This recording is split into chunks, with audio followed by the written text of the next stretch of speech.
আমরা সরকারের কাছে আবেদন জানাচ্ছি, প্রবাসীদের ভোটাধিকার নিশ্চিত করতে হবে, করতে হবে, করতে হবে। সিলেটবাসী প্রবাসে গিয়ে রক্তের উপরে দাঁড়িয়ে বাংলাদেশের টাকা সচল রেখেছে, তাদের রক্তের মূল্য দিতে হবে, দিতে হবে, দিতে হবে। প্রিয় সিলেটবাসী, আমাদেরকে অনেকে বলছে আমরা অ্যান্টি বিএনপি পলিটিক্স করি। আমরা বিএনপির বিরোধী নয়, আমরা খালেদা জিয়ার বিরোধী নয়, আমরা তারেক জিয়ার বিরোধী নয়, আমরা জিয়াউর রহমানের বিরোধী নয়। তবে বাংলাদেশে আমরা চাঁদাবাজদেরকে ঠাঁই দিব না, ঠাঁই দিব না। বাংলাদেশে আমরা কোন সিন্ডিকেট ঠাঁই দিব না, ঠাঁই দিব না। বাংলাদেশে কোন সন্ত্রাসদেরকে আমরা ঠাঁই দিব না।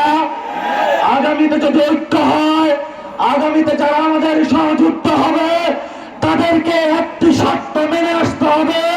বাংলাদেশে চাঁদাবাজি করা যাবে না, বাংলাদেশে সন্ত্রাস করা যাবে না, বাংলাদেশে সিন্ডিকেট করা যাবে না, বাংলাদেশের জনগণের রাজনীতি করতে হবে।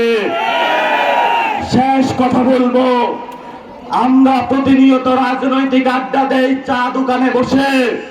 সিলেটের মাটিতে আপনাদের চায়ের বাগান রয়েছে, কিন্তু প্রতিদিন নিত্যকার সকালে যারা চায়ের কুড়ি মুকুল গুলো প্রতিনিয়ত তুলছে, আমার মা বোনদের কোনো মজুরি নাই।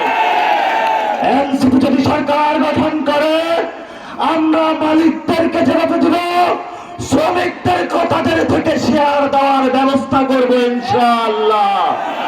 শেষ কথা শেষ করব, সিলেট আউলিয়া কেরামের পণ্যভূমি, ফুলতলি সাহেবের পণ্যভূমি, অসংখ্য আউলিয়ার পণ্যভূমি।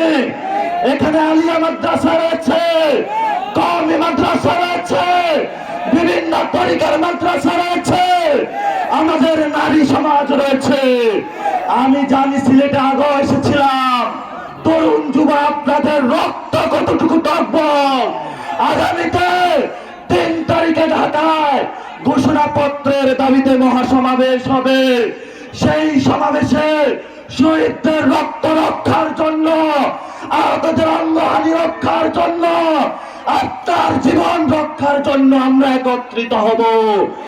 আমরা সিলেটবাসী আজকে এই শহীদ মিনারে শহীদদের রক্তের কসমের উপরে দাঁড়িয়ে হাত তুলে শপথ করি, ৩ তারিখে সবার বলে সবাই ঢাকা উপস্থিত হব ইনশাআল্লাহ। সিলেটবাসীর জয় হোক, শাহজালালের পথ আমাদের অনুসৃত হোক। সকলকে লাল সালাম, আসসালাম।